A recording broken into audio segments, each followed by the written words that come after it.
Hello guys, this is your friend. We are back with a new fanfic. Which is what if Naruto, Hinata and pregnant Hanabi have been in a secret polyamorous relationship? Part 2. And if you enjoy this fanfic, then please press the like button and subscribe to my channel for more fanfic like this. And now let's start a new fanfic. Now that her name was officially Hanabi Uzumaki, she was eager to step outside and continue life as normal. Well, as normal as life could be for someone in a polygamous marriage. Naruto, Hinata and Hanabi had let Hiashi know about the news and had agreed to come over to talk with the elders about what they could do regarding the next Hyuga heir. They just hoped the elders were willing to listen. After they were ready, Hanabi stepped outside and took what felt like the first breath of fresh air she'd had in years. "How does it feel, Hanabi Uzumaki?" asked Naruto following her outside. "Like the greatest thing ever," she answered before hugging. With Boruto in her arms, Hinata came outside and smiled at the sight before her. She was so happy that her sister could now go outside and be publicly seen as a member of their relationship. "I think they will, because like with us, they'll know this is the best outcome they can get," said Naruto. "And if they don't, that's their loss." "Agreed," said Hanabi, rubbing her stomach. Before they left, both Hanabi and Hinata activated their Byakugans to ensure that they were safe to leave. While they were confident word had spread about Hanabi's name change, they still wanted to make sure no one was watching them. After they confirmed there was no one around, they left. They headed to the Hyuga compound, but not before dropping Boruto off at Kurenai's, who had agreed to watch him for the day. When they reached the Hyuga compound, the guards let them in without hesitation. One of them even congratulated Hanabi on her escape and her pregnancy.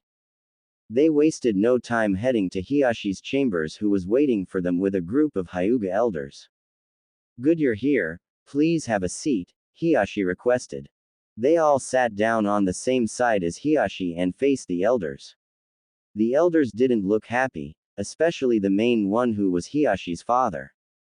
"You all have some nerve coming back here, especially after the disgrace you've brought to the clan," stated the main elder. "They are no longer members of this clan, and I only did what any good husband would do," stated Naruto. "And from what I understand, you wanted to use my child for your own selfish gains." "Mind your tongue," said another elder.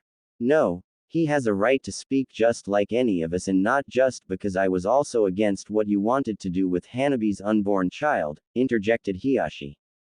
"It was the only way to preserve the honor of the Hyuga clan, after the disgraceful actions of your daughter," said the main elder. "It would have allowed us to strengthen the main house and uphold our traditions by raising the child as a Hyuga." "Grandfather, please understand, Hanabi was cut of."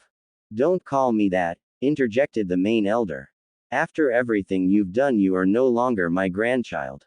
"Do not speak to her that way," growled Hiashi. "I've let you dictate the lives of my children for too long. As head of the clan, I'm putting my foot down. My children are no longer yours to order around.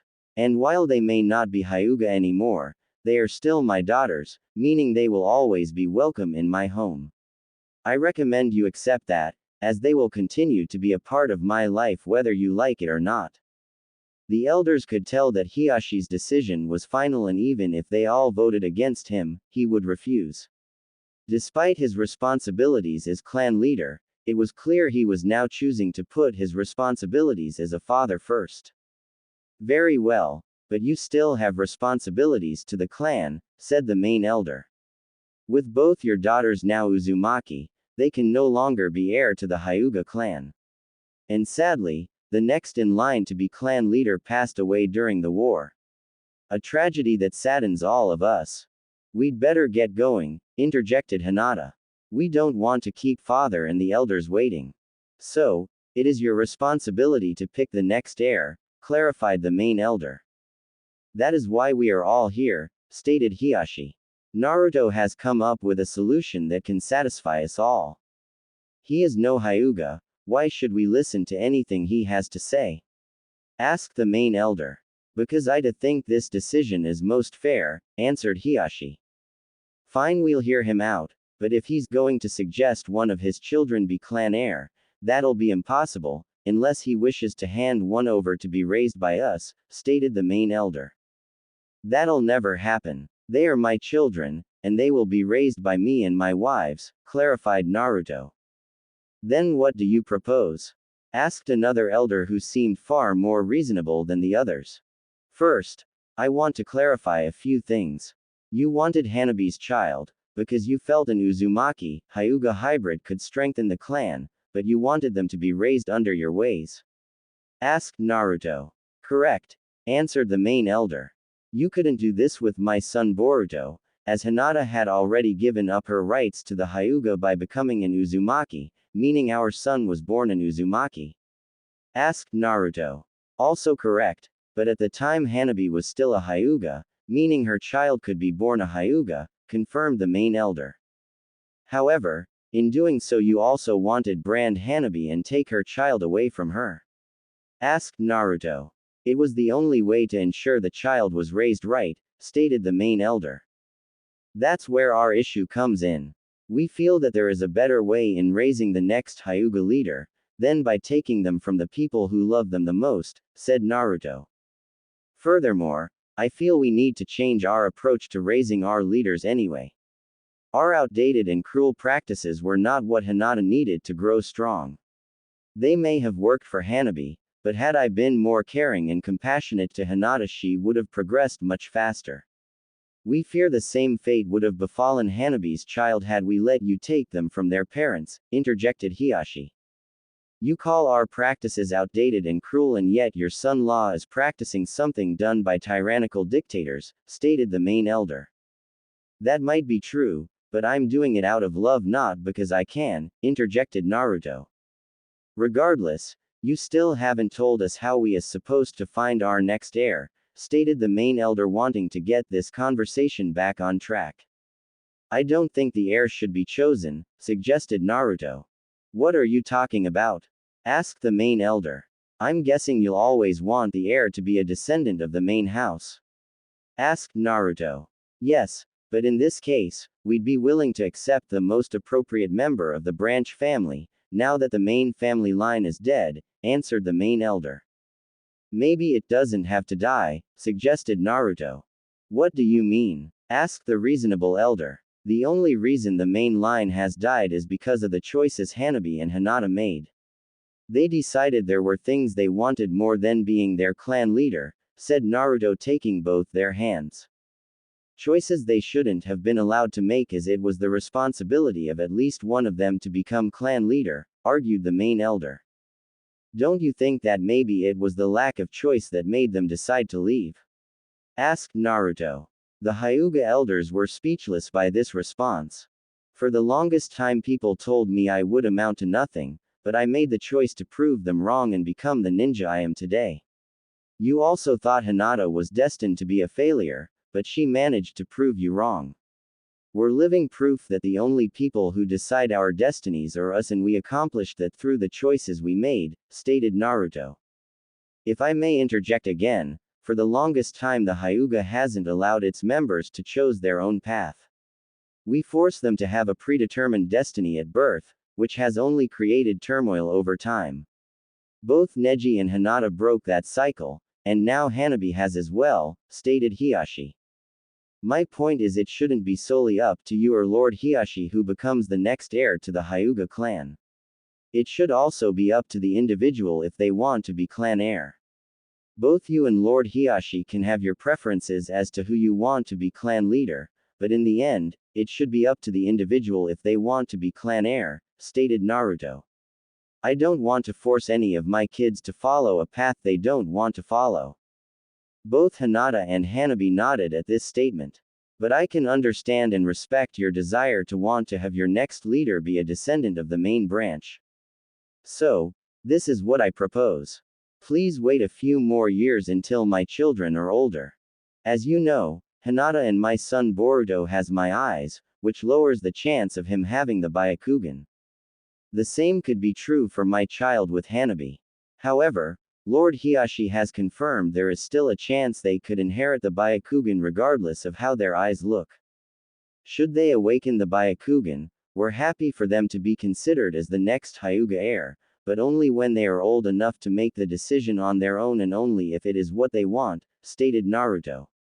I know that might not sound ideal to you, but this way not only do you potentially get a stronger leader, but you'll also have a descendant of the main branch. And like I said, it'll ensure this is a path your future leader wanted to take. As I said, I feel this is the best decision to satisfy everyone, interjected Lord Hiashi. The elders looked at each other. May we have a moment to think about this? Asked the main elder. Of course, take as long as you need, said Hiashi. They bowed their heads, and the elders left to discuss their options. Everyone else stayed in the room until the elders returned. Hiashi ordered some tea for them and everyone sat in silence as they waited for the elders to return. After half an hour, a door opened, the elders returned and retook their seats. Well, asked Hiashi. We've thought about your proposal and we agree this is the best option we can have, stated the main elder, who then turned to Naruto. But I hope you understand there will be rules your kids will have to follow should one of them agree. Like what? Asked Naruto. For starters, they will be required to give up the Uzumaki name and take the Hyuga name, answered the elder. Couldn't they simply hyphen it? Interjected Hinata. Unfortunately, no. In order to be the head of the Hyuga clan, the only surname they can have is Hyuga, clarified the main elder. I understand, but I'm okay with that. Whatever decision my kids make, I'll support, stated Naruto before turning to his wives. But only with the support of their mothers. Hinata and Hanabi looked at each other, they then turned back to the elders and nodded, showing they agreed with this condition. Very well, but that's not the only condition they'll have to follow. They'll also have to leave home and come live here, so they can be trained in not only the techniques of the Hyuga clan, but also in our traditions and ways, said the main elder. I had a feeling this would be a condition. That being said, even if one of my children decides they want to be the leader of the Hyuga clan, I don't want them to be named heir until they're 18, because no matter what I won't be missing out of their childhoods, stated Naruto. The main elder looked at the others and they all nodded in agreement. Very well, but I want them to know they have this option as soon as both become genin, stated the main elder.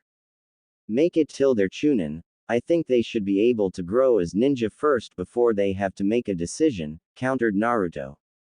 The main elder looked back at the other elders who again nodded. Very well, we won't ask them to make a decision until both your children are chunin, and they won't officially become heir until they are 18, stated the main elder.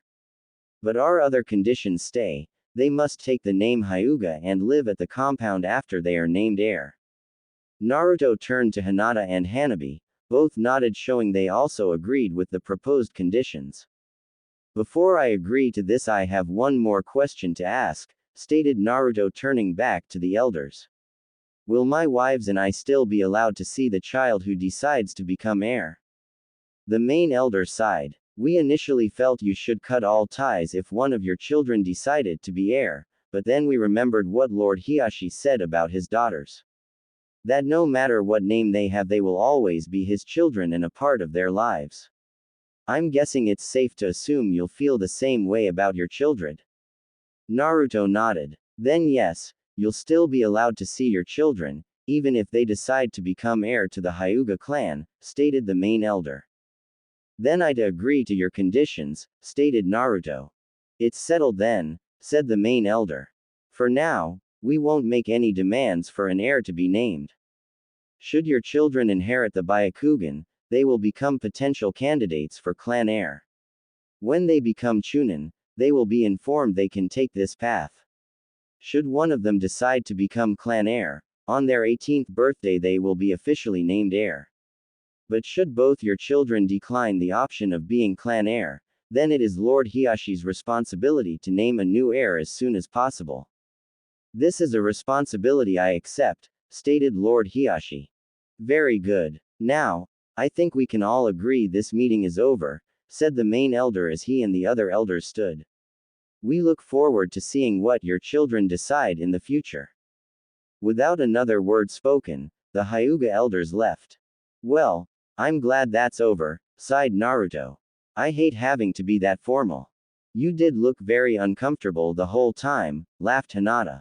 I'm just glad we reached an agreement that everyone was satisfied with, sighed Hiashi. Now what do we do?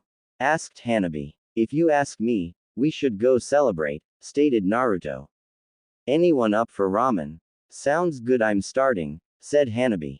Are you sure you're not just having pregnancy cravings? Asked Naruto, remembering what Hinata was like.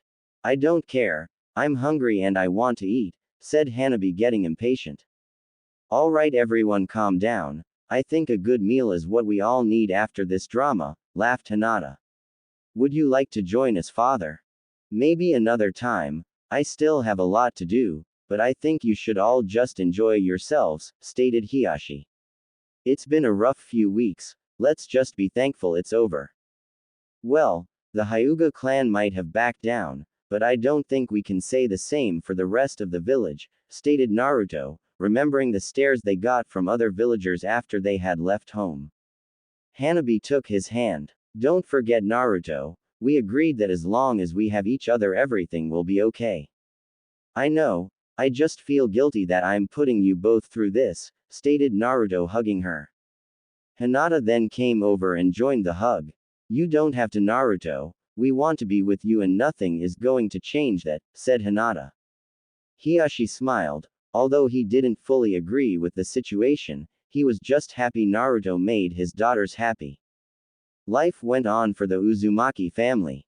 People still stated and whispered amongst themselves whenever they were seen in public. Hinata feared that some wanted to attack Hanabi. Thankfully none of them did, as they knew the repercussions from Naruto would be much worse. Furthermore, now that they knew the rumors of Naruto using the fox to make them his slaves were false, people started to believe the rumors of Hanabi's pregnancy were false. However, as the months passed and Hanabi's stomach grew, it became clear those rumors were true. Some theorized Hanabi had just agreed to be a surrogate for Naruto and Hinata, especially considering both would regularly place a hand on Hanabi's growing stomach. This was quickly proven false as they were often overheard referring to the child as Hanabi's. This destroyed any denial the villagers had about Naruto and his relationship with the sisters. This angered the majority of the village. While it was true that Naruto was the hero of the last war, how did that give him the right to take a second wife? It was not only extremely old-fashioned, but many found it disgusting and forbidden, which they felt painted their village in a bad light. What made matters worse was that Naruto was expected to be the next Hokage. How would it make the Leaf Village look if their leader was in a disgusting polygamous relationship? This was a question that eventually made its way to the village leaders and elders. One morning, Naruto was sleeping peacefully with his wives on either side of him, when they heard a knock on the door. All three of them awoke confused. They had nothing planned for the day and were aiming to sleep in. Who do you think that is? Asked Hinata groggily. I'll go check, yawned Naruto. Hinata got out of bed to make it easier for him to get out. Okay, I'll make us some breakfast, yawned Hinata. I'll give you a hand, said Hanabi, struggling to sit up. Hinata walked over and put a hand on her shoulder.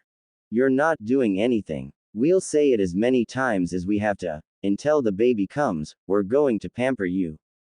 We'll if you insist, laughed Hanabi. Naruto smiled at his wives before heading to the door. Naruto opened the door and was surprised to see Kakashi standing there. Sensei, is something wrong? Asked Naruto. Unfortunately, there is, sighed Kakashi. The other village leaders have called for an emergency meeting, and they are requesting for you to be there, stated Kakashi. Naruto looked towards the kitchen where he could see Hinata preparing breakfast and Hanabi sat at the table. Is this about? I'm afraid it is, Naruto. We thought the worst of this was over, but the worst is yet to come, interjected Kakashi. Okay, well, I'll tell them we've been summoned and we'll get ready as quickly as possible. Despite the mask hiding most of his face, Naruto saw Kakashi's expression go sad. As much as I'd like you all to be there, so you could support each other, the village leaders have stated that only you are to come, Kakashi clarified. I'm sorry, Naruto, but your wives are going to have to stay home. But this concerns them as well, argued Naruto. I agree. Unfortunately, the concern of the village leaders is on the future of the Leaf Village, which they feel concerns you more than them, countered Kakashi. Alright, conceded Naruto. Can I at least say goodbye to them?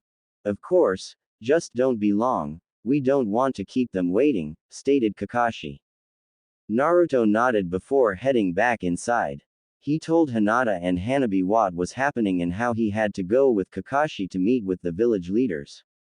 Unsurprisingly, they wanted to go with him, but agreed to stay after hearing that only Naruto's presence was requested. Naruto got dressed, gave each wife a hug and kiss goodbye before heading off with Kakashi. As Naruto and Kakashi headed off into the distance, Hinata and Hanabi watched from the doorway, worried about what was about to happen. Hanabi was particularly worried. You don't think I've ruined Naruto's life and his dreams, do you? Asked Hanabi as she placed her hand on her stomach and started to cry. Don't worry about that, Hanabi. As long as the three of us are together, we'll be fine, stated Hinata comfortingly as she hugged her younger sister.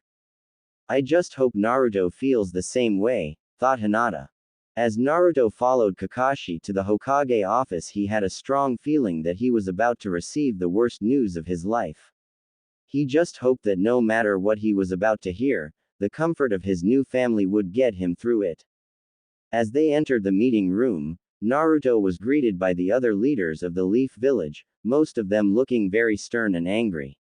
Both Naruto and Kakashi took a seat at the table. Naruto, I'm sure you're aware why we called you in here today?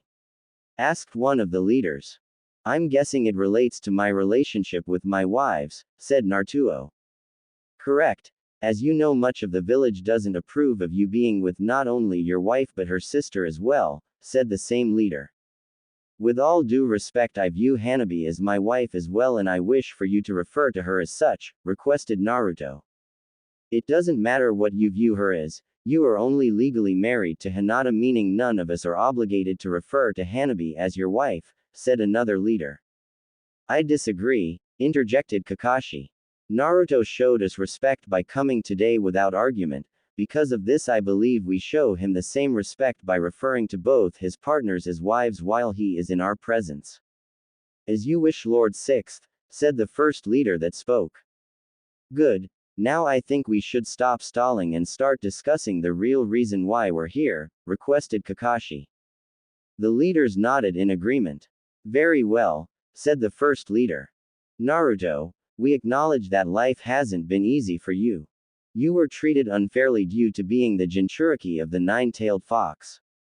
Nevertheless, you worked hard for the Leaf Village, and not only did you become a powerful ninja, but you became one that we are forever indebted to. Not just for your services to the village, but for your services to the entire world. Without you, none of us would be standing here today. That being said, just because we are forever indebted to you doesn't mean you are free to do whatever you want. Everyone has to face consequences for their actions, even war heroes. Taking on a second wife may have been acceptable in the past, especially given your accomplishments and the fact that you are the son of the fourth Hokage, said a different leader. However, it is now seen as an outdated practice that is only performed by tyrants who rule through fear and power. Because of this, most of us have decided that you taking on a second wife paints our village in a bad light. Especially considering you are expected to become the next Hokage. We feel it will lead outsiders to view us as a dictatorship, if our leader, who is also the strongest ninja in the world, has a harem. Because of this, we are giving you the following ultimatum. If you wish to continue your current path, you must end the relationship with one of your wives, said another leader. It doesn't matter which wife you choose, but if you still wish to become Hokage, we request that you only have one wife. Naruto's anger was growing, but he remained calm. And if I refuse? He asked. If you refuse, you will never be the Hokage, said the first leader. Naruto was shocked. They were forcing him to make an impossible choice. Either he give up on the dream he had worked his entire life for, or he end the relationship with one of the women he loved. We'll give you some time to think it over, but we expect your answer by the end of the week, said the same leader. Meeting adjourned. Naruto got up and left without saying anything else. He proceeded to wander around the village considering his options. The choice seemed impossible. How could he choose between his lifelong dream and the women he loved? Before Naruto knew it, he had wandered home. Naruto decided to be honest with his wives about what was going on. After entering, Hinata and Hanabi came to greet him. Naruto, is everything okay? Asked Hinata. No. Listen guys, we need to talk, said Naruto. They soon gathered in the living room where Naruto told them about the ultimatum he had been given by the village leaders. Unsurprisingly, the sisters were shocked, particularly Hanabi, whose worst fears had been confirmed. So you mean? Asked Hanabi. Yes, I have to leave one of you or I'll never be allowed to become Hokage, Naruto confirmed. How can they do that? After everything you did in the war, denying you your dream doesn't seem fair, stated Hinata. They feel me being both Hokage and in a polygamous marriage will give of the impression that we're an old-fashioned and tyrannical village, answered Naruto. But you didn't force us into this. We're the ones who chose to love you, stated Hinata. If anything, we forced you into this after I invited Hanabi to join our relationship. Unfortunately, they don't see it that way, said Naruto. Something tells me they want their next Hokage to be more modern and not someone who is in a polygamous relationship. They view it as a practice only performed by Tyants. Still, it feels wrong for them to punish you just because you have enough love in your heart to love two people, said Hinata. I agree, but I don't think there's anything I can do about it. I have a feeling they've made their decision and I can't force them to let me be Hokage, because then I will look like a tyrant, stated Naruto. Also, if I did that, I fear I'd no longer be the man you both fell in love with. Hinata took Naruto's hand. Naruto, no matter what you do, we'll always love you. Right, Hana? She trailed off when they saw tears streaming from Hanabi's eyes. Hanabi, what's wrong? Asked Naruto. This is all my fault, answered Hanabi. Hey, no, it's not, said Hinata. Yes, it is, yelled Hanabi. They were silent after this. Hinata was just glad Hanabi hadn't woken Boruto, who was currently napping. After taking a few deep breaths to calm down, Hanabi continued. I should have known this would happen. I should have known that if our relationship ever became public, it would ruin Naruto's life. Now, because of me, Naruto will never become Hokage. I only confessed because I didn't want to hurt you or Hinata, but now I've ruined everything. I should have kept my feelings to myself. Naruto got her to look at him. He wiped some of her tears before saying, What did I tell you before? This isn't your fault. Yes, you feel in love with me first, but after you joined our relationship, I soon fell in love with you as well. You can't blame yourself for this, when in the end it was I who decided to love two women. And you were very brave for coming forward and telling me the truth. This would have ruined the relationship between most sisters, but you told me anyway because you wanted to be honest, and I'm eternally grateful for that. I want my little sister to be happy, so I saw nothing wrong with sharing the man I love with her, stated Hinata. You even expressed that you feared I would hate you for this, but remember what I said the night you first joined us, I could never hate you. That's why I consider you the super sister, laughed Hanabi, wiping more tears from her eyes. Super sister. That has a nice ring to it, laughed Hinata. Their laughter was short-lived as Hanabi still felt guilt over the whole situation. But Naruto, how can you still love me now that I've destroyed your chances of becoming Hokage? Asked Hanabi. Naruto pulled her into a hug. We all have dreams and they are all equally important. When the news first came that this was hurting my chances of becoming Hokage, I asked you what your dream was. Do you remember what you said? Asked Naruto. For us to be one big happy family, answered Hanabi. That's right, and that dream is just as important as my own. And remember, I also said that's my dream now as well. You, me, Hinata, Boruto, and our unborn child will all be one big happy family, declared Naruto. It was at this point that Naruto knew what he had to do. Better yet, he knew what he wanted to do. He let go of Hanabi and stood up. Stay here, I'll be back, said Naruto, heading for the door. Where are you going? Asked Hinata. They said I had a week to give them my decision, but I'm going to let them know I've already made my choice, answered Naruto.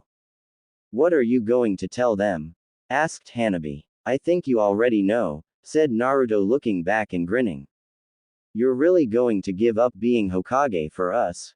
Asked Hinata. I never said I had given up. This isn't the first time I was told I'd never be Hokage. I proved them wrong once, who's to say I can't do it again, answered Naruto, giving them a toothy grin and a thumbs up. Besides, it's just a position, there are people now that are more important to me. Both Hinata and Hanabi were touched by how much Naruto loved them, and they admired that he wasn't deterred by this. It could take many more years for him to become Hokage, so they admired that he was still determined to live his dream no matter what. Besides, this will give me more time with you and the kids, laughed Naruto before taking off to the Hokage office. Naruto wasted no time heading to Kakashi's office and walking through the door without knocking. Kakashi looked up from his paperwork, a little annoyed by Naruto's intrusion. Naruto, I know we go way back, but I'd prefer you at least knock before barging in, sighed Kakashi. I'm sorry, but this is important, said Naruto. Gather the leaders, I've made my decision. Unfortunately, I can't do that, Naruto.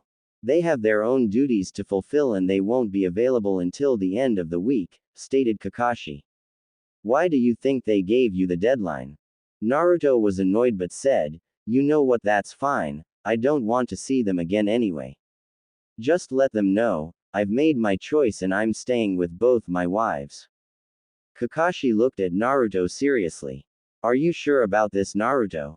Remember, they said you will never be allowed to become Hokage if you decide to have two wives. We both know that's not the first time I've been told that, argued Naruto. I've proved them wrong before. Kakashi had a feeling he knew where this was going.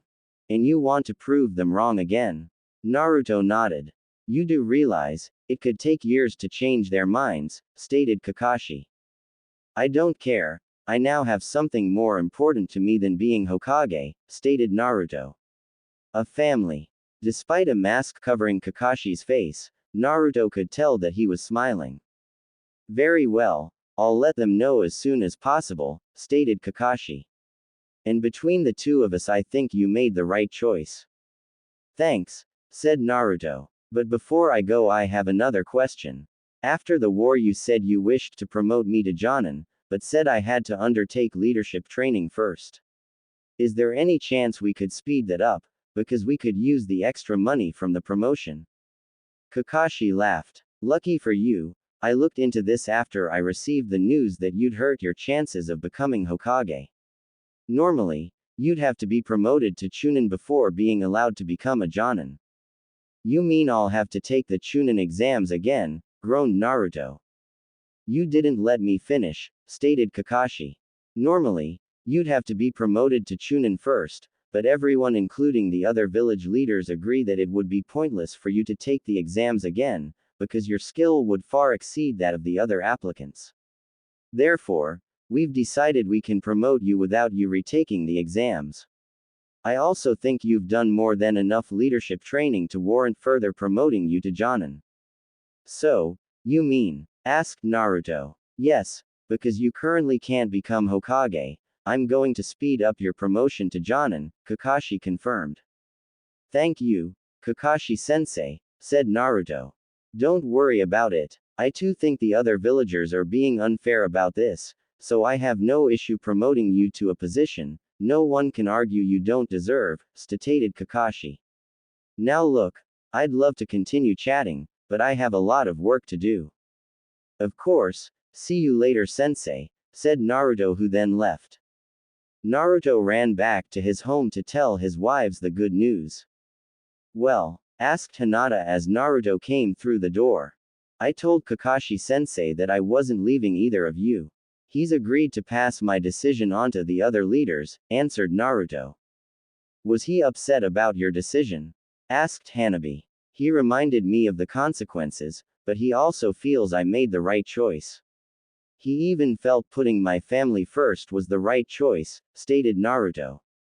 But I've also got some good news. They gave Naruto their full attention. He's agreed to speed up my promotion to Jonin. And let's face it, that's a position I definitely deserve. Knowing this was big news, they both jumped forward and hugged him. Naruto, that's wonderful, cried Hinata. Yeah, we should do something to celebrate, said Hanabi. I'm glad you think so, because I know exactly what we should do, said Naruto, grabbing her intimately. Naruto, I don't think we should do that. We stopped having when Hinata was pregnant, argued Hanabi, although she couldn't deny she also liked the sound of Naruto's plan. Yes, but I was a bit further along when we made that decision, said Hinata. Besides, after we went for your last checkup, I asked Sakura if it was safe for us to do so, said Naruto. She slapped me, but also said that would be fine. Well, if the doctors say it's okay, said Hanabi, holding Naruto in the same way. Care to join us, Hinata? Asked Naruto. Always, but I think I'll sit this one out. I think Hanabi needs to be reminded she hasn't ruined anything, said Hinata. Don't be silly, Hinata. We're all in this relationship and we're all partly to blame for our situation, said Hanabi, extending a hand to her. So, I think all of us should be allowed to celebrate tonight. Well, when you put it that way, conceded Hinata, taking Hanabi's hand. The three of them headed to their bedroom and shut the door behind them. While life was happy for the Uzumaki family, the prejudice of the village still remained. Even though both Naruto and Hinata saw Hanabi as Naruto's second wife, many still refused to acknowledge her as such. Whenever the three of them walked around the village together, many people stared at them with disgust, and they overheard whispers of them calling Hanabi Naruto's mistress, or his personal. They didn't mind, however, because they loved each other, and no matter what people said, they considered Hanabi Naruto's wife and there was nothing they could do about it. The villagers knew this, but they didn't like it, as they still believed it painted their village in a bad light. The prejudice only got worse as the months passed and Hanabi's stomach grew. This created more whispers, with many calling her child a disgusting bastard. Hanabi was just glad she usually went out with either Hinata or Naruto, because she didn't know if she would have been able to control herself without them. On the rare occasion that Hanabi did go out on her own, she did her best to ignore the judgment of the villagers, because she had her baby to think about and she didn't want to do anything that would cause them harm. The villagers also knew better than to harm Naruto's wives, because as the hero of the previous war and the strongest ninja in the Leaf Village, they knew doing something to provoke him would be unwise. Because of this, the villagers generally kept their distance and weren't open with their judgment, because they knew this was the best way to ensure their safety. 9 months passed and eventually Hanabi found herself in the hospital holding a beautiful baby girl in her arms. She had her mother's brown hair and white eyes, but had many features of Naruto, most noticeably a few of his trademark whiskers. Many people had come and gone to see the baby, but Naruto and Hinata hadn't left Hanabi's side since she gave birth. This baby was the newest member of their family, and they weren't going to leave Hanabi's side until she was ready to come home. And even though this baby was technically Hinata's stepdaughter, niece, Hinata had promised to love the girl as if she was her own. Hanabi had agreed to do the same for Hinata's son Boruto. Eventually the trio were greeted by one final visitor, as Hiyashi entered the room. Father? Asked Hanabi, surprised. Hello, Hanabi, are you doing well? Asked Hiyashi. Still a little tired, but I'm powering through, answered Hanabi. I'm sorry I haven't been around much lately, stated Hiyashi. It's okay, we understand that the elders have been putting more pressure on you to commit to your clan duties, said Hanabi. Hiyashi's eyes focused on the child in Hanabi's arms. Is that your child? Asked Hiyashi. Yes. Father, meet your granddaughter. Nitsuko, announced Hanabi. Nitsuko Uzumaki? Questioned Hiyashi. Yes, father, I hope that's okay, stated Hanabi. It is your right to give her whatever name you please, and honestly, I should not have expected anything else, admitted Hiashi. Would you like to hold her? Offered Hanabi. You trust me to hold her? Asked Hiashi. Of course I do. After everything you did to help us with the elders, I don't believe you'll try to run off with my child, stated Hanabi. That is correct. And despite the issues the three of you have caused for the Hyuga clan, I still wish to be a part of your lives, and nothing would make me happier than to be a part of my grandchildren's lives, admitted Hiashi. And believe me, father, that would also make us happy, interjected Hinata. Now, would you like to hold her? Offered Hanabi again. I would love to, answered Hiashi. Hanabi placed the girl in her father's arms, and even the usually strict Hiashi couldn't help but smile upon holding his granddaughter for the first time. He'd had the same smile on his face when he first held Boruto. Despite the anger he had presented upon initially hearing the news of Hanabi's pregnancy, they had a feeling that Hiashi would be a loving grandfather to his grandchildren and would greatly soften as the years went on. Life was as good as it could be for the Uzumaki family. Hanabi was overjoyed now that she was a mother. She took Nitsuko everywhere with her, not only because she was the most beautiful thing Hanabi had ever seen, but also because her laugh was the most adorable thing ever. For a newborn, Nitsuko laughed a lot. It wasn't all easy, however. There were still issues with the baby staying up at night and keeping them awake, but usurpingly, 3 parents could handle this better than 2. When Hanabi looked like she needed a break, Hinata would often get up to calm Nitsuko down when she was fussing. Hanabi had done the same for Boruto when he was a newborn. With additional help from Naruto, it made the pressure of a newborn a lot easier.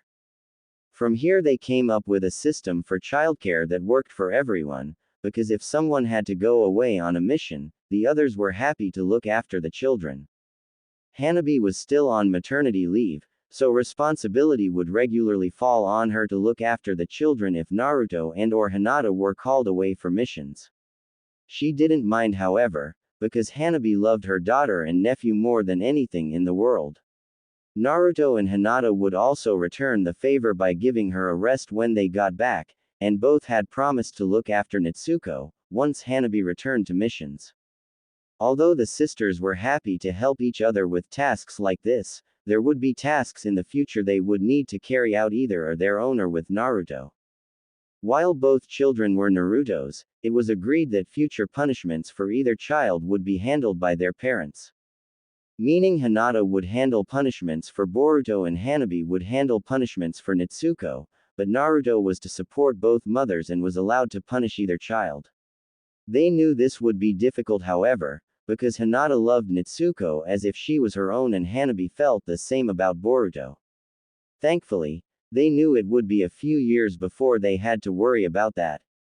Even Boruto was happy to be a big brother. Or rather a half-brother cousin. The parents were a little worried about how he would react to there being another child in the house, but he already seemed to love Nitsuko like they did. Whenever the two were close together, Boruto would reach out a hand to Nitsuko, which she would take, and both would smile and laugh. This made the parents even happier as it was clear the children were already close friends. There was no denying that despite the oddity of their relationship, they were a big happy family. There was even a family photo in their house to prove it.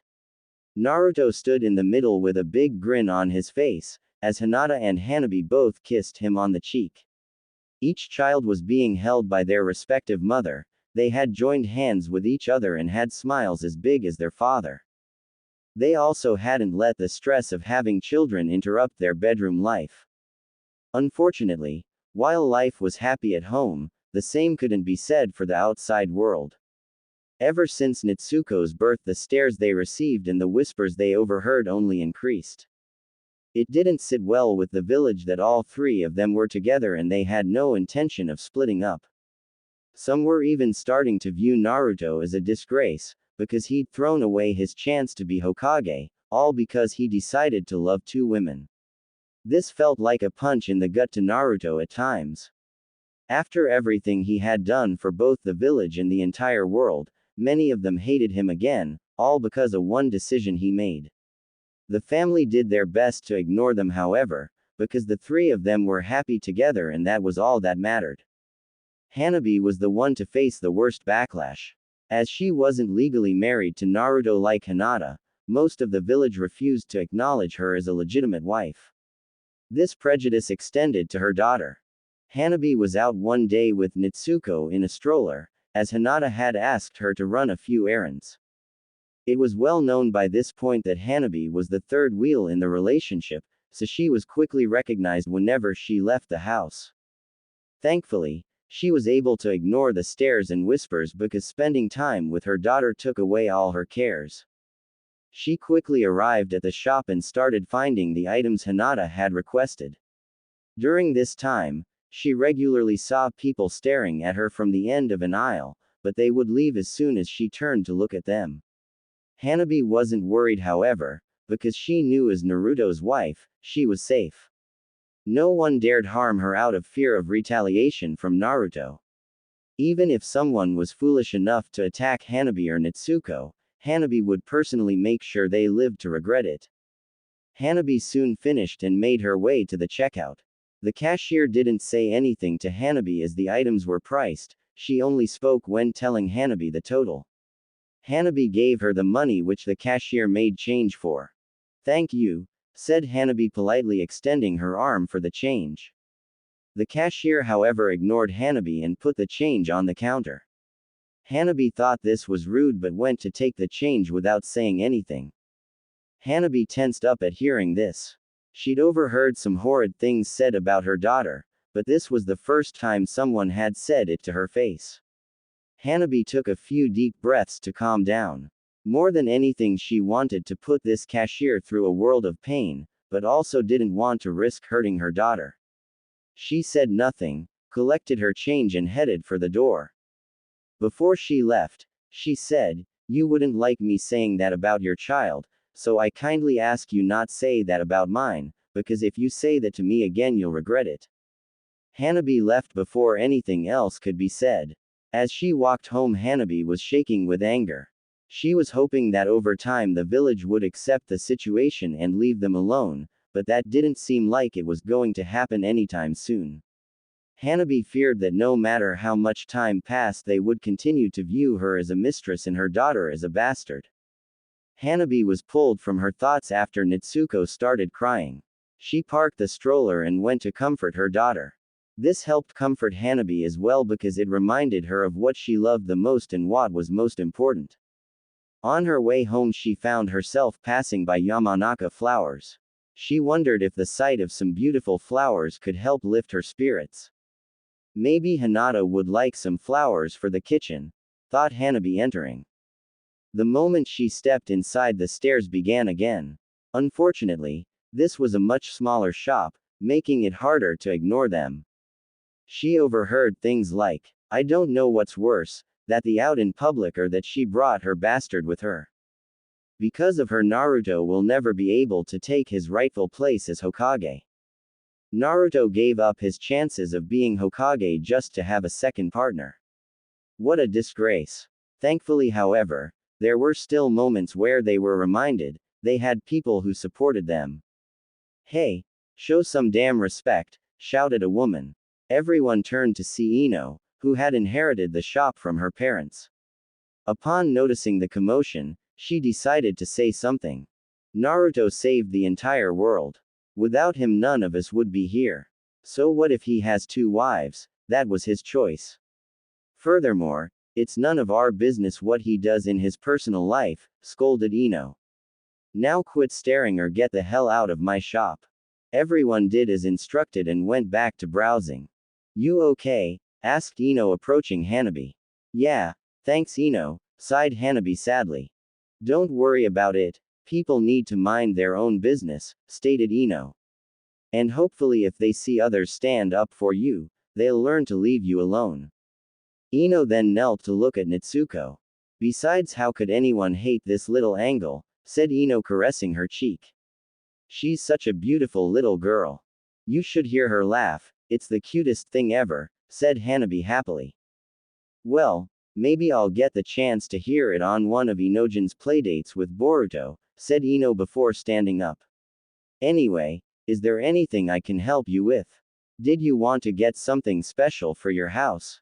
I did, but I think I'm just going to go home, said Hanabi. It's no problem, I'm happy to help, said Ino. Yeah, but I don't want to cause you to lose any business, said Hanabi, and she left before Ino could say another word. Before long she returned home. She put the groceries on the counter and then went to stare at the family photo of the five of them. They were so happy together, why couldn't the village just be happy for them? Oh, Hanabi, when did you get back? Asked Hinata walking into the room. Just now, sighed Hanabi, still staring at the picture. Did you get everything I asked for? Asked Hinata walking over to the counter. Yeah, answered Hanabi. Thank you, stated Hinata. Also, I just put Boruto down for a nap, so it might be a good idea to put Natsuko down as well. Okay. Hinata started unpacking the bags. Listen, Naruto should be coming home from his mission tonight and I was hoping to cook him something special. Would you like to help? Sure, sighed Hanabi. Hanabi, is something wrong? Asked Hinata, noticing that her sister wasn't her usual cheerful self. Yeah, just the usual, answered Hanabi. What did they say this time? Asked Hinata. Just the usual things. Calling Natsuko a bastard and accusing me of ruining Naruto's life, answered Hanabi sadly. Hinata went over and hugged her sister. I'm sorry, Hanabi, I should have gone instead, or at least gone with you, said Hinata. Don't worry about it. I can't expect you and Naruto to do everything around here and they say bad things about you as well, stated Hanabi. Yes, but it's only things like, why are you still married to Naruto? And, how are you okay with this? Said Hinata. The worst I've been called since this began is pathetic and a doormat, which let's face it is no worse than some of the things I was called as a child. I guess, but it makes me wonder if I deserve the backlash I get. I know this was something we all decided on and you keep telling me this isn't my fault, but I still feel guilty for causing you and Naruto problems, said Hanabi. Yes, but remember we also said that because this is something we all agreed to, we are all at fault for the public's reaction. So please don't feel guilty. We're all equals in this relationship, so any backlash we face is the fault of all of us, said Hinata. Hanabi stood up and picked up Natsuko. Unfortunately, the public won't see it this way for one simple reason. You're married to Naruto and I'm not, said Hanabi sadly before taking Natsuko to have a nap. Hinata felt guilty. More than anything, she and Naruto had wanted Hanabi to feel equal to them in this relationship, but she also knew Hanabi was right. How could Hanabi feel equal to them when she wasn't married to Naruto like Hinata was? A few hours later, Naruto came home. Hinata, Hanabi, I'm home, he called, entering. Good evening, Naruto, how was the mission? Asked Hinata. Pretty boring, said Naruto. I'm mostly being asked to provide security for wealthy clients. Not as much work now, due to the conflict ending between nations. Still, they pay a lot of money to have me as security, which is why Sensei is always assigning them to me.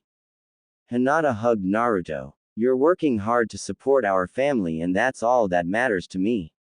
Speaking of family, where's Hanabi? Asked Naruto. Hinata's expression went sad. Naruto, we need to talk, said Hinata, leading him to the living room. They entered to see Hanabi sitting on the couch watching the children play. She looked so sad. Hanabi, I think you should tell Naruto what happened today, Hinata advised.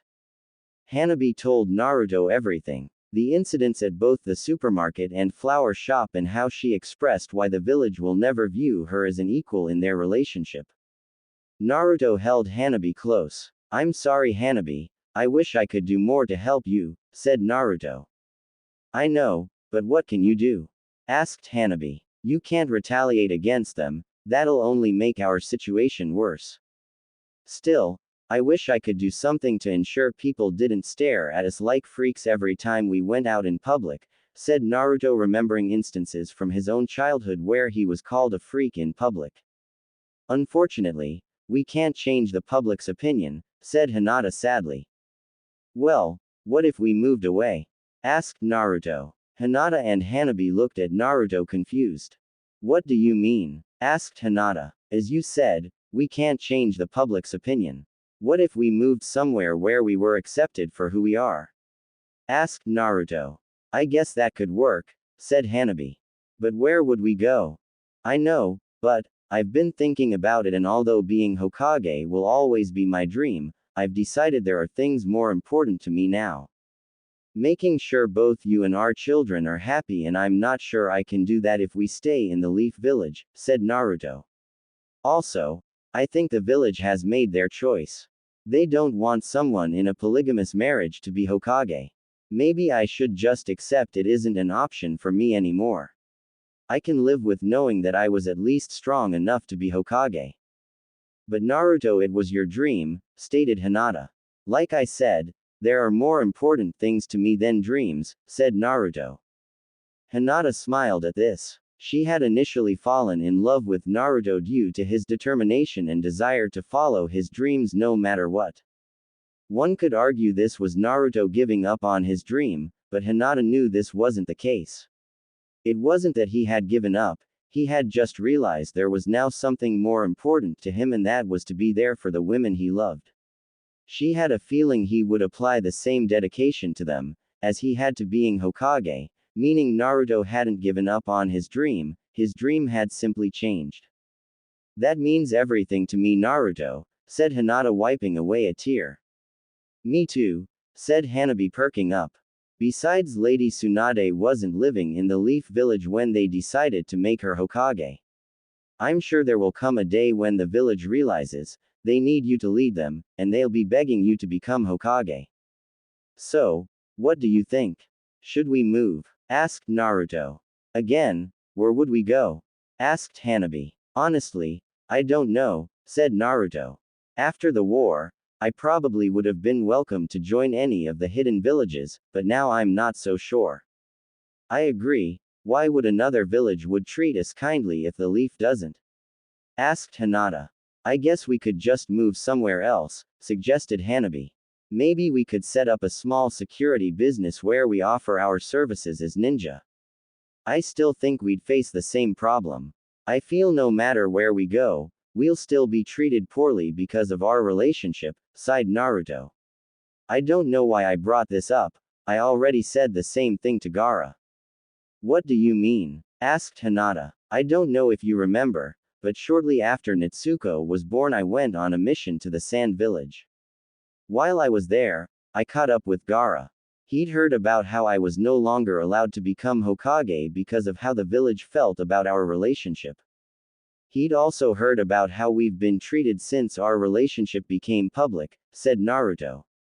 Gaara then told me if living in the lead village became too hard, we'd always be welcome to come and live in the Sand Village. He even thinks the village might be more accepting of us considering the Sand Village has a fairly tyrannical history. Considering this is the first time you're bringing this up, I'm guessing you didn't agree? Asked Hanabi. I could see where he was coming from, but I don't know if we can be certain they would be accepting, said Naruto. Sure, they've probably had rulers who have done stuff more controversial than being in a polygamous marriage, but I also think they're trying to move past that part of their history, and I feel us living there would only remind them of the village's tyrannical past. I can see what you mean. Even if they were more accepting, they probably wouldn't like what we represent, said Hinata. So, I turned Gaara down because I didn't want to cause him any trouble, said Naruto. Sorry I didn't bring this up sooner. It's okay, we've all had a lot on our minds, sighed Hinata. I guess there really isn't anywhere we could go that would accept us for who we are. I can't think of any other better options. Maybe staying in the Leaf Village is our best option, stated Hanabi. Naruto and Hinata looked at her in shock. Considering Hanabi faced the worst backlash from their relationship, they thought she'd be the one most eager to move away. Think about it, she said. Sure, we could move to another village that would be more accepting of us, but I think they'd still stay clear of us, and we'd be living a life of isolation. I know we'd all be together and that's what's most important, but think about what we'd be leaving behind. Yes, most of the village now looks at us with disgust, but if today has taught me anything, it's that there are still people who love and support us. Ino stood up for me today, and I know our other friends will stand up for us as well. Even Lord Sixth, who has to remain impartial, has done everything he can to support us. If we moved away, we'd live a peaceful life, but it would be a lonely one. While we stay here, we still have friends who will support us no matter what, and our children will hopefully become friends with their children. I don't know about the two of you, but I don't think we should leave that behind. Both Hinata and Naruto thought on this for a bit until Hinata spoke. I agree. Staying here ensures we have others who love and support us, and our children deserve the chance to have a normal childhood. Also, you've seen the way father acts around the kids. If we moved away, it would break his heart, laughed Hinata. Yeah, being a grandfather has brought out a side of him I never thought we'd see, laughed Hanabi. So, is that what you both want? To stay in the Leaf Village? Asked Naruto. Yes, because even though we'd probably find more peace living away from the village, I think it's important we stay close to the people who support us, answered Hinata. Hanabi nodded in agreement. Naruto walked forward and hugged them both. Well, if both my wives want to stay, then I guess we're staying, laughed Naruto. Hanabi held Naruto tighter upon hearing this. She loved it when Naruto called her his wife. Even though it wasn't legally true. Naruto, could you call me that again? Asked Hanabi. What? My wife? Asked Naruto. Yes, I'm your wife, said Hanabi, tearing up. Naruto held her tighter upon hearing this, and Hinata went to comfort her as well. They had a feeling Hanabi was thinking about how most of the villagers refused to acknowledge her as Naruto's wife. They all felt this was unfair, because while Hinata was the one legally married to Naruto, Hanabi was also his wife in all the ways that mattered. They just wished they could do something to change this. Later that night, Naruto lay awake between his wives contemplating the situation. He kept wishing there was a way he could legally marry Hanabi the same way he married Hinata. He had a feeling that Hanabi would always feel unequal to him and Hinata if he didn't, and he also felt the villagers would always use this as an excuse to say she wasn't his wife. Naruto looked over at Hanabi, who was sleeping to his left. Despite being the mother of his daughter and sharing his surname, most of the village would never acknowledge her as a legitimate wife, which felt completely unfair. Truth was, Naruto loved Hanabi as much as he loved Hinata, and if he could marry her as well, he would. Sadly, Kakashi had informed him it wasn't legally possible. What's wrong, Naruto? Whispered Hinata, sitting up on Naruto's right. Nothing. I'm just thinking, whispered Naruto. About what? You can tell me, whispered Hinata, snuggling up to him. I just wish I could marry Hanabi as well so people would stop saying she isn't my wife. Asked Naruto. I wish you could too. It hurts me to see her saddened by this, admitted Hinata. I don't think it would change the public's opinion, but at least no one could say she isn't your wife. Well, hopefully Hanabi can live with the fact that if I could marry her, I would, sighed Naruto. I know you would, which is why we love you, stated Hinata. Naruto and Hinata then decided they needed to find a way to make Hanabi a true equal in their Naruto and Hinata were currently in the Konoha library researching everything they could regarding the Land of Fire's laws regarding polygamous marriages. Kakashi had also sent a shadow clone to help them, as he wanted to help them in any way he could. His position as Hokage also granted them access to restricted books. They were keeping this from Hanabi, as should they find a way to make her Naruto's wife, they wanted to surprise her. They used excuses like they were running errands or providing security for the village to explain their absence. Thankfully, Hanabi wasn't suspicious. Unfortunately, they'd been at it for over a week, and they still found nothing. They'd found a few laws that could have helped, but unfortunately, they were now void. I told you, Naruto, this isn't legally possible, sighed the Kakashi clone, closing a book. You say that, but we've come close a few times. Remember that old law we found where it said that in addition to high-ranking officials being allowed to take a second wife, their legacies could as well. As the son of the fourth Hokage, There was a time I could have taken a second wife, stated Naruto. Yes, but that law was made void shortly before Tsunade became the fifth Hokage. That being said though, as the son of the third I think Asuma would have been allowed to take a second wife. Please don't tell Kurenai I said that, said the Kakashi clone. We promise we won't, said Hinata, who then looked at the law herself. Makes me wonder though if this law applies to my family, but I can't think of anywhere in our family history where the head of the Hyuga clan had more than one spouse.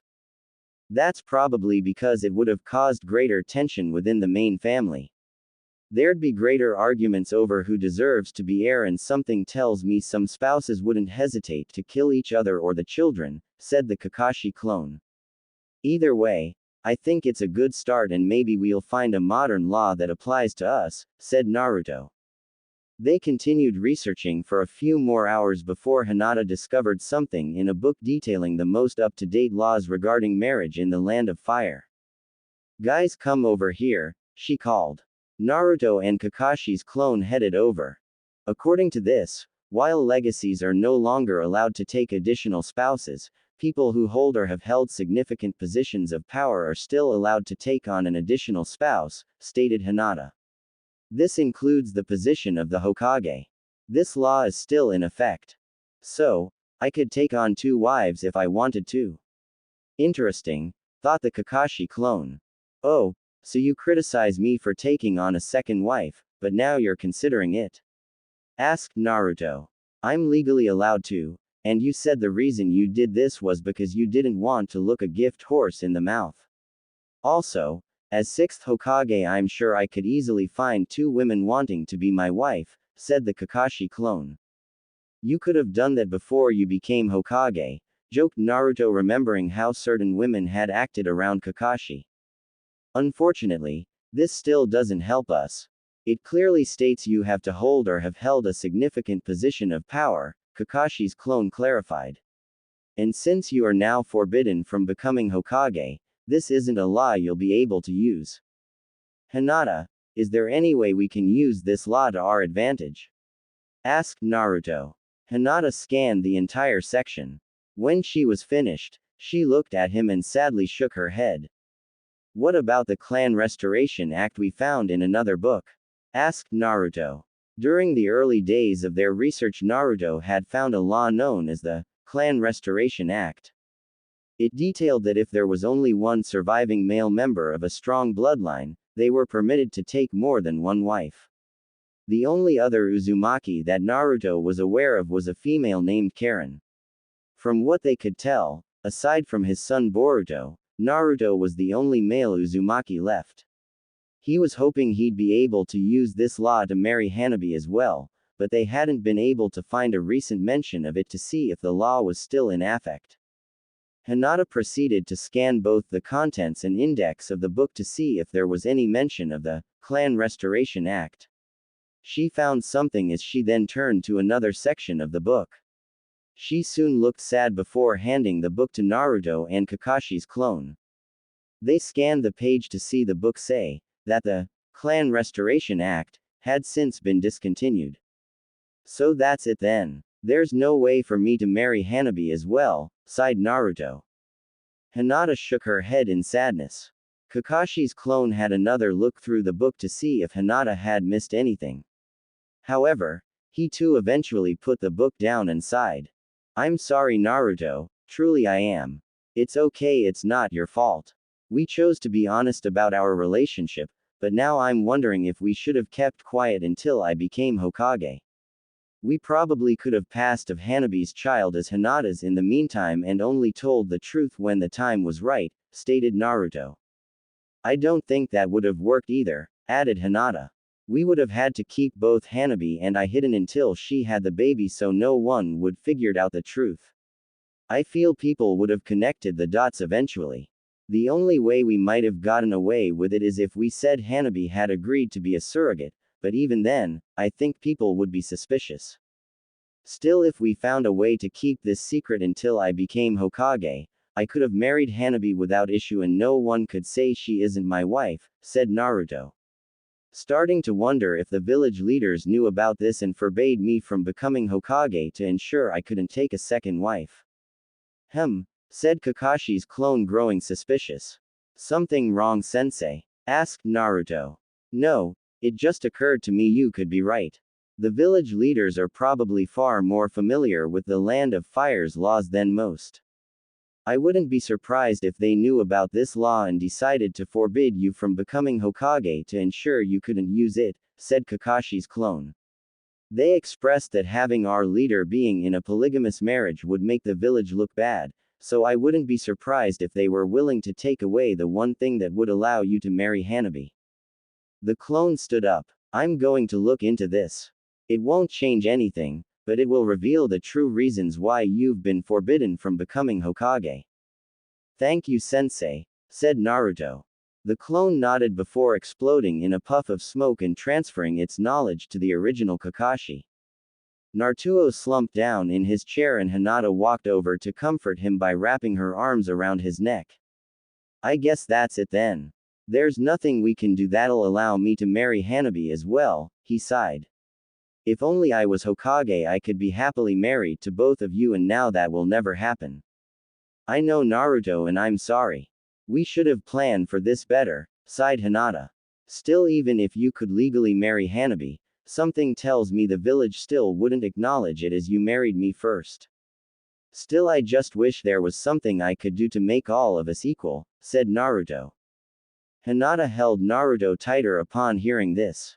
There is something we can do, she said. There is. What? Asked Naruto. You're not going to like it. The very thought of it makes me want to cry, said Hinata, tearing up. Another week passed and Naruto and Hinata continued on their quest to make Hanabi an equal in their relationship, all the while keeping Hanabi in the dark to keep it a surprise. They kept using the excuse of running errands or security duty to explain their absence throughout the day. Hanabi didn't mind, however, as she was still on maternity leave and loved spending time with the children, especially now that the 1-year-old Boruto had started calling her Auntie. One day she had just finished putting the children down for an afternoon nap when she heard the door open. Hanabi were home, called Naruto. This surprised Hanabi as they weren't expected back till the end of the day. Nevertheless, she went over to greet them. After giving both of them a hug, Naruto and Hinata decided to get down to business. Hanabi, we've got something to tell you, said Naruto. It might be best if we sit down for this, insisted Hinata. After they sat down, Hinata pulled out some papers. What are those? Asked Hanabi. Well, get to them in a second, answered Hinata. Hanabi, as you know, we feel guilty that you aren't treated as an equal part of this relationship by the public, said Naruto.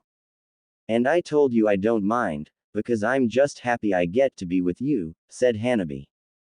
You say that, but we can see it makes you sad when people call you Naruto's mistress or his, said Hinata. And so, we've been looking into ways that you can be seen as an equal in our relationship, said Naruto. That's actually what we've been up to these past few weeks. We wanted to surprise you, which is why we just told you we were out running errands, said Hinata. It took weeks, but we've found a solution, said Naruto. It's not the best solution, but it's the only one we have, said Hinata sadly. It was at this point Hinata put the papers on the table in front of Hanabi. What are these? Asked Hanabi. Divorce papers, said Hinata, tearing up. Hanabi's head shot up. What? We spent ages trying to find a law that would allow you to also be my wife, said Naruto.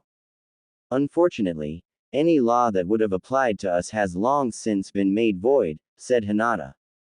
The only way I could possibly take a second wife now would be for me to become Hokage, which, as you know, is no longer possible, said Naruto.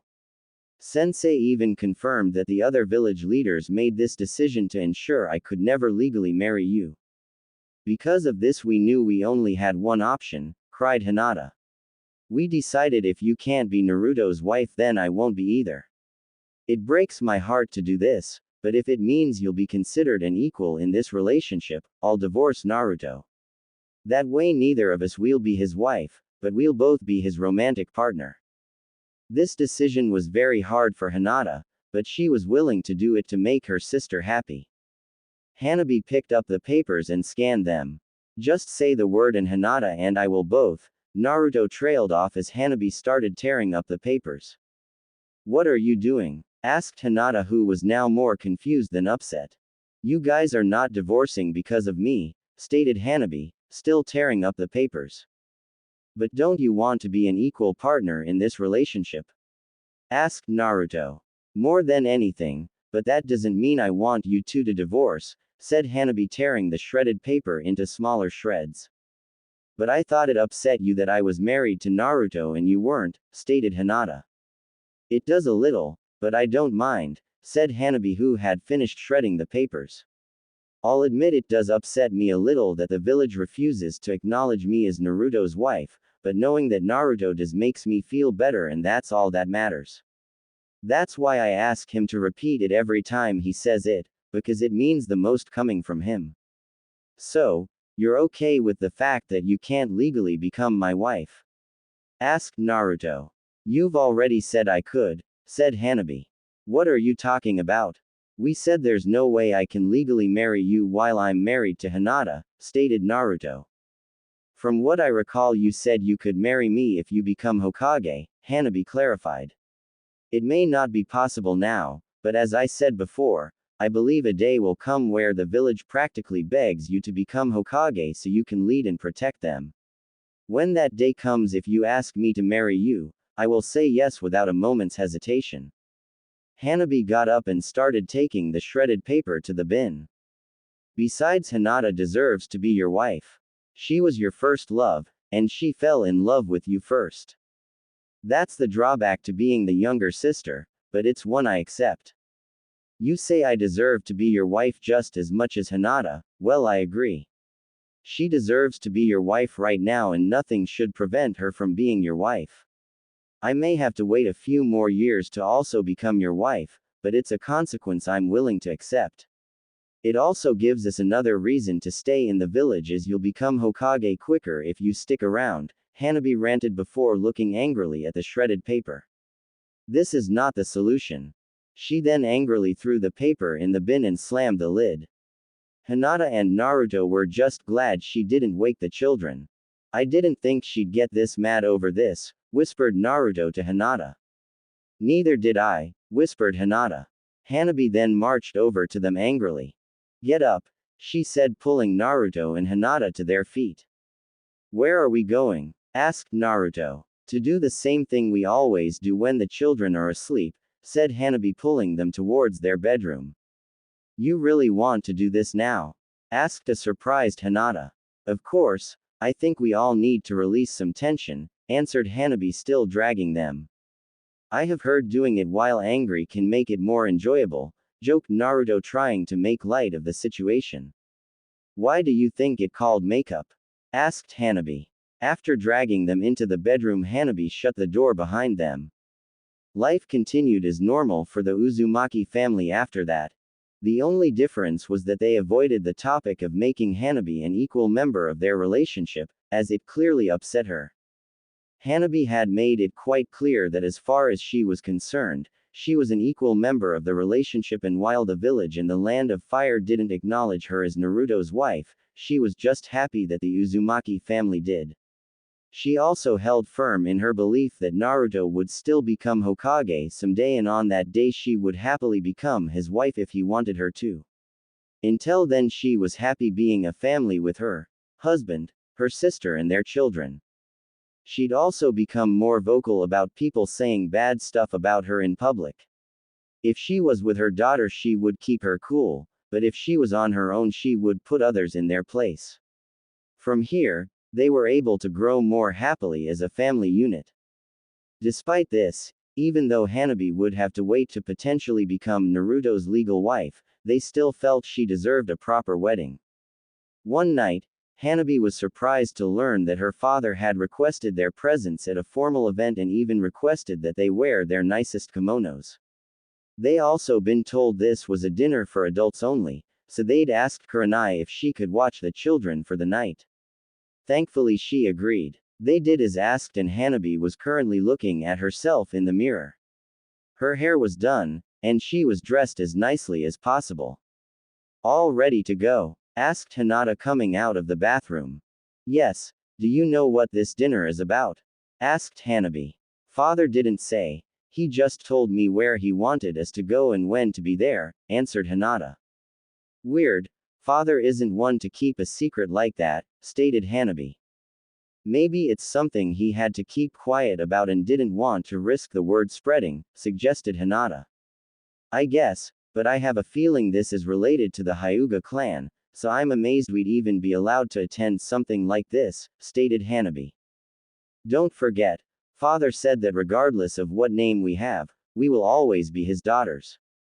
He's probably still going to invite us to clan events to ensure people remember that, stated Hinata. Good point. Still, I wish he'd given us a little more warning about this, said Hanabi, looking at herself in the mirror. I'm not sure if I had enough time to get ready. Hinata walked up to her and put her hands on Hanabi's shoulders. You have nothing to worry about. You look beautiful, stated Hinata. Thank you, big sister, smiled Hanabi. Hinata smiled back, then thought to herself. Don't worry, Hanabi, it'll all be worth it. Something tells me this is going to be the best night of your life. After they had finished getting ready, Hinata and Hanabi set out for the event their father requested they be at. Naruto had been invited as well, but he had been forced to decline, as he had been requested for a mission the morning the invitation had been sent out. Hanabi followed Hinata but then became confused when Hinata took an unexpected turn. Aren't we going to the Hyuga compound? Asked Hanabi, who knew they had just missed the turnoff. No, father told me we were to meet him in a specific location, answered Hinata.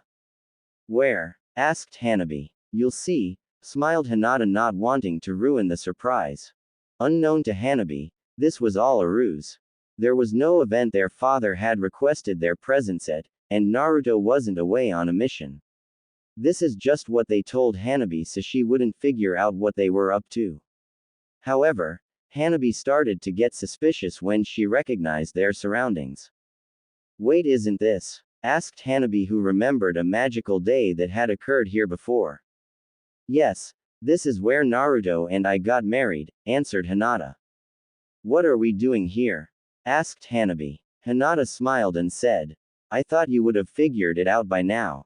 Eventually, they arrived at the same wedding venue where Naruto and Hinata had tied the knot.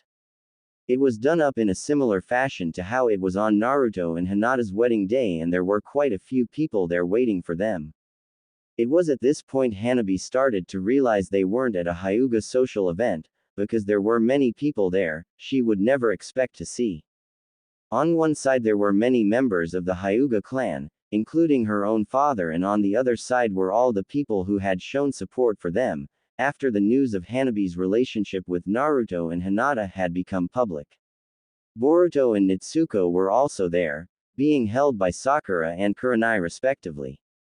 But what was most surprising of all was that Naruto was there, and he was dressed the same way he had been during his wedding to Hinata. Is this a wedding? Asked Hanabi. She wished this could be her wedding, but that wasn't possible. At this point Naruto approached the sisters.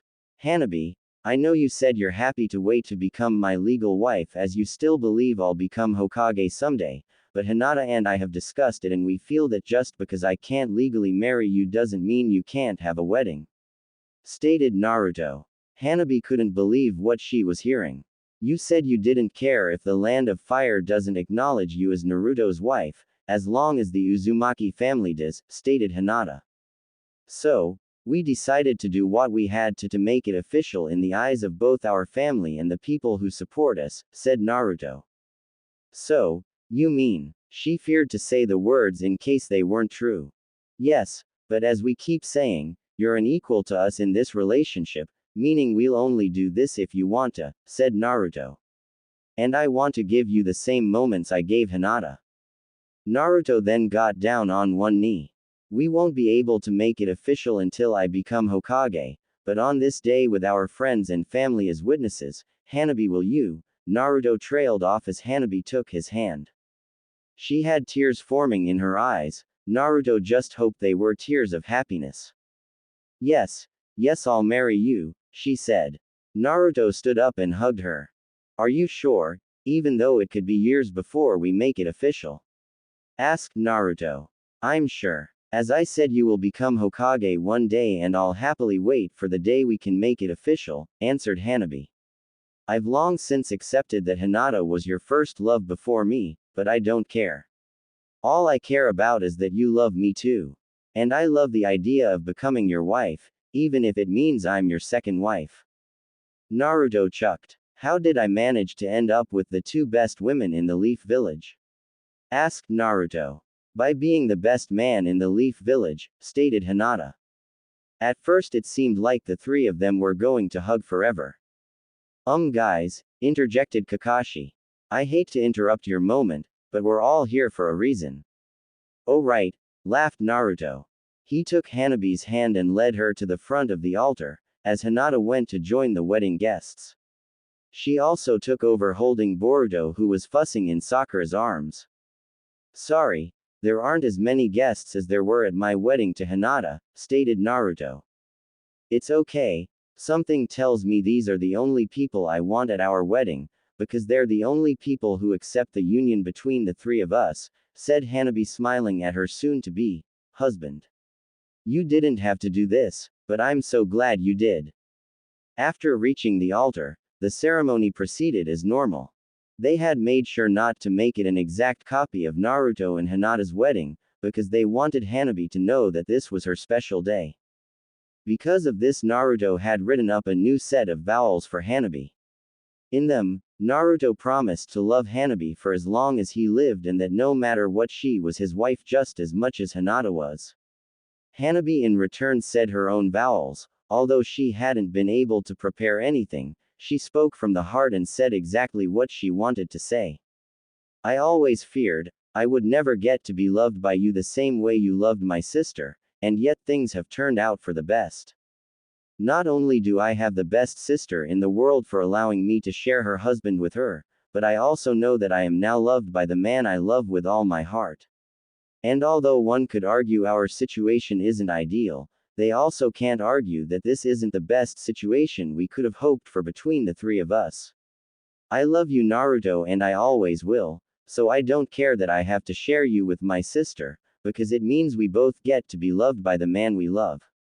After they had been declared husband and wife, Naruto presented Hanabi with a ring, identical to the ones worn by him and Hinata. Hanabi held her hand out without hesitation and let him slip it on her finger. The two of them kissed and everyone in attendance applauded. Years passed and the trio continued to live as a happy family. Other villagers continued to judge them, but it calmed down as they grew to accept there was nothing they could do to change the situation. They also knew it would end badly for them if they did anything to harm Naruto's family, so they kept their distance and tried to keep their opinions to themselves.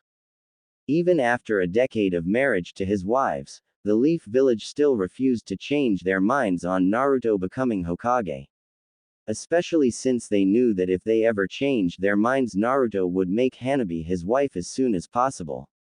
They just couldn't deal with the idea of their leader being a man with two wives. Some opinions were changing, however. Kakashi was getting older, and they knew he couldn't lead and protect them forever. During this time, Kakashi continued to insist that Naruto was the best choice for the job and refused to retire until they relented. Some of the leaders were starting to have doubts about their decision. Over the years, Naruto continued to be a hardworking defender of the village, and they still hadn't produced another shinobi that surpassed him in strength. Despite the controversy surrounding his home life, it couldn't be argued that he was still most suitable for the job. The leaders were also starting to see there was nothing truly tyrannical about his relationship. He showed nothing but affection for his wives and he was a loving and devoted father to his children. This led some of the village leaders to wonder if Naruto would show the same dedication to protecting and leading the village and if they should have given him a chance. Nevertheless, it had to be a majority vote and there were still a few leaders who stood firm in their belief that it looked bad to be led by a man with two wives. As the years passed, however, the opinions went more in their favor. While it still hurt Naruto to be denied his dream, he absolutely loved the life he currently lived. He continued working as a Jonin-level shinobi, which allowed him to support his family. Hinata and Hanabi also continued their work as shinobi, but they had an arrangement with Kakashi that ensured that at least one of them would always be home with the children. Naruto was still required to leave home regularly to go on missions, but his time at home was his own. He spent every second he could with his family, and before long, both he and his wives had started training their children in the ways of the shinobi. Not just to teach them the value of hard work and to make them strong, but to also ensure they could defend themselves against those who wouldn't treat them kindly. Boruto and Natsuko grew to be very close over the years, doing nearly everything together, viewing each other not only as siblings, but best friends. Things wouldn't always be easy for the siblings over the years, however, as many believed Boruto would merely ride on the coattails of his father's success. Things were worse for Natsuko, however, as many still saw her as nothing more than Naruto's illegitimate child. Relationship, even if it affected them negatively. Two children were running and jumping through the leaf village which had grown into a city. They seemed to be in a hurry, but little did the onlooking villagers know, what they had to do wasn't very important, it was something only children would be concerned with. "Hurry up, Natsuko, or they'll sell out," called Boruto, who had grown into a 12-year-old preteen boy. "I'm running as fast as I can, brother," answered Natsuko, Boruto's 11-year-old half-sister cousin. Boruto was blonde-haired, blue-eyed and dressed in a white shirt covered by a black jacket along with matching pants. Natsuko, on the other hand, was brown-haired, with her mother's white eyes, and wore a yellow, more traditional long-sleeved top and short shorts. Before long, the two children found themselves on the roof of the train that ran through the village. "I can't believe this was the last day they were selling this. The limited edition green chili hamburger," exclaimed Boruto gleefully.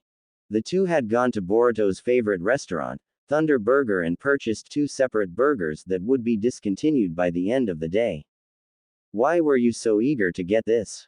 asked Natsuko, who was a little tired from chasing after her brother. "Because it sounds awesome. Are you gonna eat yours?" asked Boruto, who was prepared to swipe the burger from Natsuko's hands. "I wouldn't have bought it if I wasn't," answered Natsuko, taking the burger out of Boruto's reach. The two of them took a bite on the burger and instantly twitched at its spiciness. "What's in this stuff?" asked Natsuko as the two siblings slurped the soda that had come with the meal.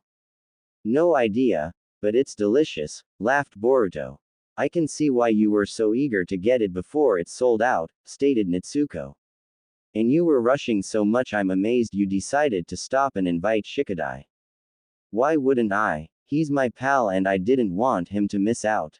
His loss if he chose sleep over this," stated Boruto. "Still, I don't know why he had to look so agitated over such a simple question. That's just how he is. Your mother tells me that his father was just like that when he were younger," stated Natsuko. "Well, Auntie knows he's got a good head on his shoulders," added Natsuko. "And his dad is the one who most regularly accompanies him on missions. I think that's because his team's a little split up now. Aunt Sakura mostly works at the hospital now and Uncle Sai has his own duties. They did mention some other former teammate, but I heard he's always away now. Guess Dad just teams up with whoever is available now," stated Boruto. "Yeah, well, just think, it won't be long until we're going on missions with teammates," said Natsuko. "It's starting earlier for you than it is for me," joked Boruto. Both Boruto and Natsuko were due to start at the Ninja Academy the next day. Despite being a year younger, Natsuko would be attending early at the request of their parents. Because of their close friendship with the Hokage, Kakashi had pulled some strings to push up Natsuko's start date. All she had to do was prove that she could keep up with the other students. Her upbringing had allowed this to be a simple task for her. "I don't know what's weirder, that old man Kakashi is okay with this or that our parents are so insistent that we attend together," groaned Boruto. If I didn't know any better, they enrolled you early to keep an eye on me. Well, no disrespect, brother. I may be younger, but I'm arguably the more responsible one, joked Nitsuko. Hey, you have moments of immaturity too, countered Boruto. Nitsuko turned away and blushed at this. While she was the quieter and more polite sibling, she was prone to the occasional outburst of anger that would leave anyone present horrified. She didn't like it when this happened, but it only happened because of what others said about her and her mother. I don't even know why we need to join the academy, said Boruto. From what my mum has told me, we're probably stronger than our parents were when they graduated. Due the village's negative reaction of their parents' relationship, Naruto, Hinata and Hanabi had made the decision to train their children in the ways of a shinobi from a young age. They had progressed exceptionally, and their parents already felt that both were close to the strength of a chunin. This made attending the academy seem a little pointless to Boruto. Well, I guess it's just a formality everyone must go through, said Nitsuko. Besides, our parents are all ninja, it's only natural they're keen for us to become ninja. I know that, I'm just amazed they're so keen for us to be ninja of this village, sighed Boruto looking to the horizon.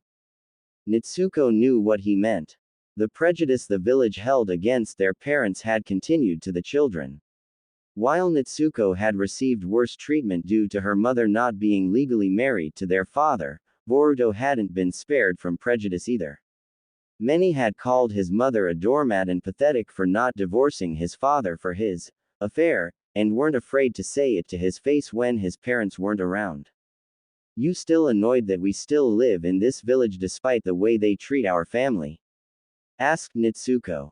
A little, but I understand our parents' reasoning for staying, answered Boruto. They didn't really have a better choice. And they've got friends who've always been kind to us, added Nitsuko. Yeah, I guess it would be hard to leave them behind to start over someplace else that would likely be equally cruel to us, stated Boruto. And let's face it, Grandpa would have a mental breakdown if we moved away. He would definitely be sad, laughed Nitsuko. Still, I can't figure out why Dad is so keen to defend a village that clearly hates us, stated Boruto. You still wondering why he's aiming to be Hokage? Asked Nitsuko. A little, aside from the position allowing him to marry your mum, I can't see how it would benefit us, said Boruto. Well, you've seen how strong Dad is, with him leading and defending the village it would be the safest place in the world, argued Nitsuko. This made Boruto a little cross. I'm not sure if this village deserves Dad's protection, he countered. Brother, you've heard the stories our parents told us, I'm not sure how true they are, but they said that in addition to saving the village multiple times, he's also saved the entire world. If that's the case, how can they resent Dad for something as small as having 2 wives? Questioned Boruto. Maybe they just can't understand Dad's ability to love 2 women, stated Nitsuko. I know, but my mum says us being a big happy family is all that matters, and I think we're just that, argued Nitsuko. Our parents have shown us nothing but love and have done everything they can to prepare us for the difficulties of life. I guess you got a point, sighed Boruto. Still, even ignoring the fact that Dad saved the entire world, old man Kakashi has shown us nothing but support, you'd think that would be enough to get everyone to back off. They just use the excuse of him having a soft spot for his former student. Dad said the Hokage is a leader, not a tyrant, which likely means that even if the Hokage supports something, doesn't mean everyone has to, stated Nitsuko. Yeah, well, I just wish everyone would back off and mind their own business, said Boruto. I do too, but Dad said the hate should calm down once we become successful ninjas. He said the same happened for him when he was younger, argued Nitsuko. As I said before, I'm not sure the village deserves Dad's protection, meaning I don't think it deserves ours either, spat Boruto. You just can't comprehend why Dad wants to be Hokage, can you? Asked Nitsuko. No, I really can't, answered Boruto. Why don't you ask him? Asked Nitsuko. I did, and I still don't understand why, said Boruto. A few years ago, a younger Boruto had found himself unable to sleep and was currently in the living room watching television quietly. Today hadn't been a good day. He had been out with his mother earlier and a couple of older kids had attempted to antagonize him by calling him one of the harem spawn, and saying his mother was a pathetic woman. Boruto hated when others insulted his family, and so he attempted to attack them out of anger.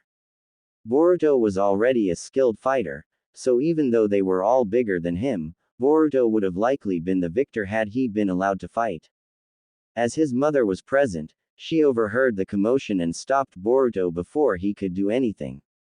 This just caused more torment from the other kids as they saw this as another example of Hinata being unable to stand up for herself. Thankfully, the other kids' parents were nearby and told them to get away from the harem spawn and his doormat of a mother. This made Boruto want to attack them again, but Hinata held him in place. While they were walking home, Boruto asked his mother why she didn't let him stand up for their family. Hinata's response was, "Because it will only make our situation worse." She didn't punish Boruto, however, because she understood the anger he felt. Truth was, she was angry as well. Nevertheless, she pleaded with Boruto to not cause further trouble for them and to just ignore others when they said horrible things about their family.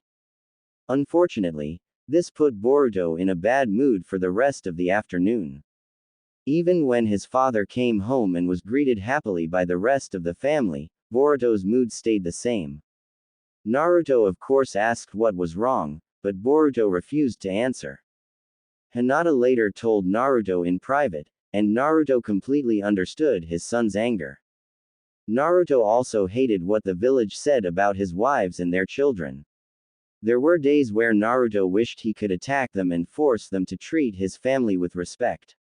He didn't, however, as Kakashi had advised him that retaliation would only create more problems. So no matter how much he wanted to, Naruto never responded with violence.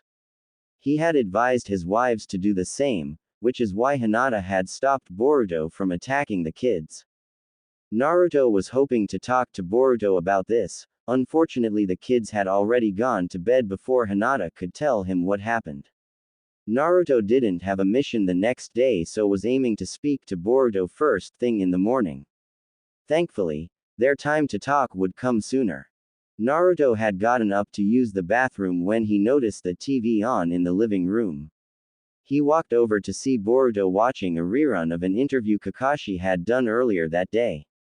In that interview, Kakashi was explaining various ways they were attempting to increase security within the village. "Boruto, what are you doing up?" asked Naruto. "You know your mum will freak out if she sees you up past your bedtime." Boruto just sighed. Naruto sat down next to him. "Couldn't sleep?" Boruto nodded. "Because of what happened today?" Boruto looked at his father surprised. "Your mum told me earlier," said Naruto. "Then you'll also know she shouldn't have stopped me," argued Boruto. "No, she did the right thing by stopping you," said Naruto. "While I do think it's good to stand up for what you believe in, retaliating in this case would have only caused them to hate us more, which would have caused us more problems. Do you truly want that for us?" "I guess not," sighed Boruto before turning back to the TV. "Dad."